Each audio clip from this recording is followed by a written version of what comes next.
2300 साल पहले एक अपमानित ब्राह्मण ने कसम खाई थी वह एक साधारण लड़के को सम्राट बनाएगा। वह था चाणक्य और उस लड़के का नाम था चंद्रगुप्त मौर्य। लेकिन कहानी यहीं खत्म नहीं होती, क्योंकि आज की राजनीति में भी एक और चाणक्य है जो एक साधारण लड़की को भारत की सबसे ताकतवर नेता बनाने की योजना बना रहा है। सवाल है, क्या इतिहास खुद को फिर दोहराएगा? सभी श्रोताओं का बुक बातें में बहुत बहुत स्वागत है। आज की इस गहन चर्चा में हम जिस विषय पर बात करने वाले हैं ना, वो सत्ता और राजनीति को देखने का नजरिया पूरी तरह से बदल देगा। बिल्कुल। मतलब अक्सर हम मंच पर खड़े जिस करिश्माई नेता की जय जयकार करते हैं, उसकी हर मुस्कान के पीछे किसी और का दिमाग होता है। हाँ, और इसी दिमाग को समझने के लिए आज हमारी साहित्यिक पड़ताल का आदरा है मशहूर उपन्यास चाणक्य's चैंट। हमारे पास जो स्रोत हैं, इस किताब के कुछ मुख्य अंश और उनका विश्लेषण, उनसे हमारा मिशन एकदम साफ है।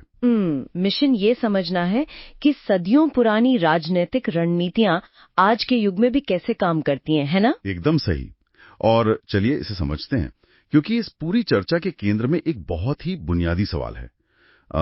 क्या राजनेता जन्म लेते हैं या फिर उन्हें किसी मास्टरमाइंड द्वारा गढ़ा जाता है? ये सवाल तो सदियों से सत्ता के गलियारों में गूंज रहा है। और पता है, हमारे स्रोतों के अनुसार ये किताब जिस तरह से इस सवाल को उठाती है वो बहुत ही अद्भुत है। हाँ, मैंने भी नोट्स में देखा। इसकी सबसे अनोखी बात इसकी संरचना है। मतलब लेखक ने एक दोहरी समय रेखा का इस्तेमाल किया है। बिल्कुल। एक टाइमलाइन हमें 4वीं शताब्दी ईसा पूर्व के प्राचीन भारत में ले जाती है। जहां चाणक्य युवा चंद्रगुप्त मौर्य को सत्ता के शिखर तक पहुंचाने का मार्गदर्शन कर रहे हैं। हाँ, और फिर कहानी सीधे 21वीं सदी के आधुनिक भारत में आ जाती है। अरे वाह, ये छलांग बहुत दिलचस्प है ना? आधुनिक समय में गंगा सागर मिश्रा नीतिकार है। वो चांदनी गुप्ता नाम की एक युवा महिला को भारतीय राजनीति में उभारने की कोशिश कर रहा है। मतलब ये तो बिल्कुल एक शतरंज के खेल जैसा हो गया। शतरंज का खेल? ये कैसे?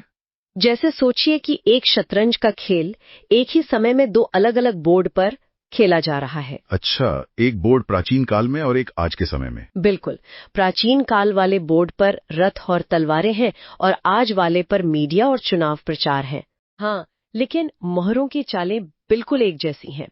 ये रूपक बहुत ही सटीक है ना? वजीर हमेशा वही तिरछी चाल चलता है। और यहाँ सबसे आकर्षक बात यह है कि ये संरचना सिर्फ कहानी सुनाने का तरीका नहीं है। ये साबित करती है कि इंसान का लालच और सत्ता की भूख कभी नहीं बदलती। सही कहा। जो रणनीतियां प्राचीन मगध में काम करती थीं, वे आज भी दिल्ली में काम कर रही हैं। बिल्कुल।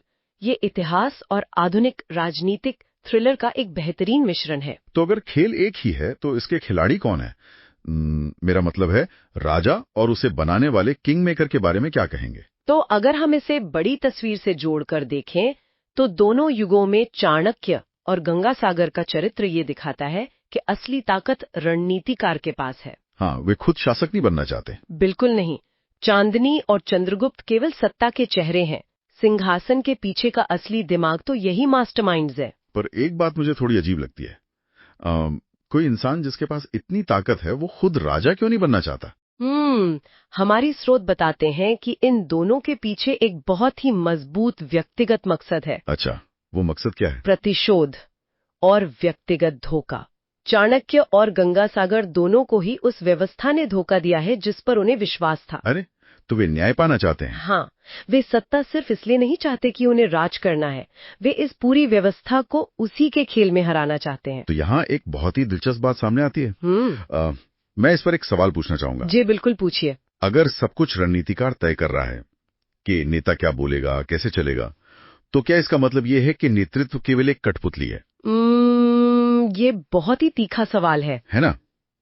मतलब क्या नेता नियति से बनते हैं या उन्हें सही प्लानिंग से मैन्युफैक्चर किया जाता है? ये सोचने वाली बात है, लेकिन इसे केवल कठपुतली का खेल कहना शायद पूरी तरह सही नहीं होगा। ऐसा क्यों? क्योंकि किताब स्पष्ट करती है कि एक रणनीतिकार किसी भी साधारण पत्थर को राजा नहीं बना सकता।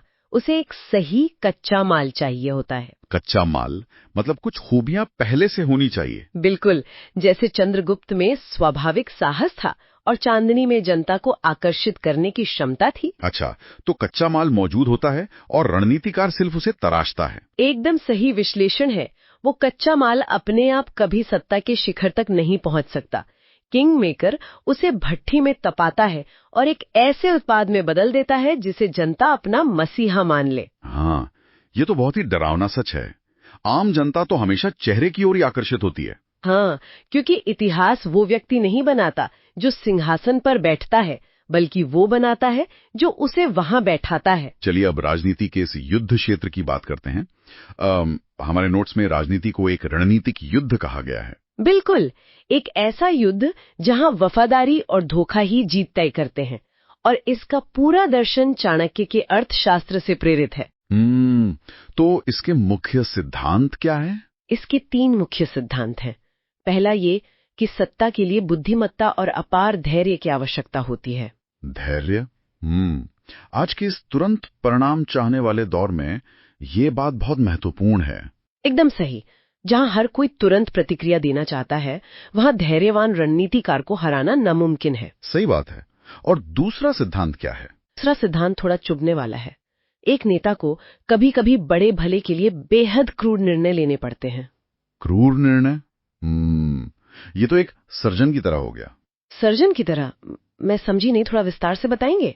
हाँ, जैसे मान लीजिए शरीर में जहर फैलने से रोकने के लिए एक सर्जन को किसी अंग को काटना पड़ता है। ओहो, बहुत ही सटीक उपमा है ये। है ना? ये देखने में बहुत क्रूर लगता है। मरीज के घर वाले रोते हैं, लेकिन मरीज को बचाने के लिए ये सबसे जरूरी कदम है। बिल्कुल। राजनीति में वह मरीज अंतिम लक्ष्य या राज्य होता है। चाणक्य और गंगासागर ऐसी ही फैसले लेते हैं जो अनैतिक लग सकते हैं, लेकिन उनका अंतिम लक्ष्य बहुत बड़ा होता है। हाँ, एक किंग मेकर वह नैतिक कलंक अपने सिर ले लेता है ताकि राजा की छवि साफ रहे। ये एक बहुत बड़ी नैतिक दुविधा है। खैर, तीसरा सिद्धांत क्या है? तीसरा सिद्धांत है कि रणनीति हमेशा पाश्विक बल से अधिक शक्तिशाली होती है। मतलब दिमाग हमेशा ताकत को हरा देता है। जैसे जूडो या कुश्ती में होता है। हाँ, बिल्कुल। एक पहलवान अपने से भारी विरोधी को हराने के लिए अपनी ताकत का नहीं, बल्कि विरोधी के ही वजन का इस्तेमाल करता है। सही कहा। गंगासागर भी आधुनिक युग में बाहुबली राजनेताओं के अहंकार और लालच का इस्तेमाल उन्हीं के खिलाफ करता है। यह ताकतवर होने से ज्यादा चतुर होने की बात है। तो इस सब का असल मतलब क्या है? हमारी इस पूरी चर्चा से सबसे महत्वपूर्ण निष्कर्ष क्या निकलता है? निष्कर्ष यही है कि महान नेता शायद ही कभी अकेले शिखर पर पहुंचते हैं। उनके पीछे हमेशा एक शानदार रणनीतिकार खड़ा होता है। बिल्कुल। तो चूंकि इस किताब ने साबित किया है कि इतिहास खुद को दोहराता है, तो श्रोताओं के लिए मैं चाहूंगी कि आप एक अंतिम विचार रखें। ये एक महत्वपूर्ण सवाल खड़ा करता है। आज जब हम अपने चारों ओर की राजनीति और उलटपलट देखते हैं, तो वो कौन से अदृश्य रणनीतिकार हैं जो असल में डोर खींच रहे हैं, जिन्हें आम जनता कभी देख ही नहीं पाती? बाप रे, ये तो सच में रातों की नींद उड़ा देने वाला विचार है। हाँ। अब तो मंच पर खड़े नेता से ज्यादा पर्दे के पीछे देखने का मन करेगा। बिल्कुल। तो इसी विचार के साथ हम बुक बातें के इस विशेष अंक को यहीं विराम देते हैं। इस गहरी चर्चा में जुड़े रहने के लिए सभी का बहुत बहुत धन्यवाद। हाँ, सभी श्रोताओं को धन्यवाद। और सभी श्रोताओं से आग्रह है कि इस कंटेंट को लाइक करें, अपने विचार कमेंट में जरूर बताएं और इसे शेयर करें। और हाँ, चैनल को सब्सक्राइब करना बिल्कुल न भूलें। और नए कंटेंट के लिए जुड़े रहें। बिल्कुल। ऐसे ही और बेहतरीन कंटेंट के लिए हमारे साथ बने रहें और नवीनतम अपडेट्स पाने के लिए बेल आइकॉन को दबाना न भूलें। शुक्रिया।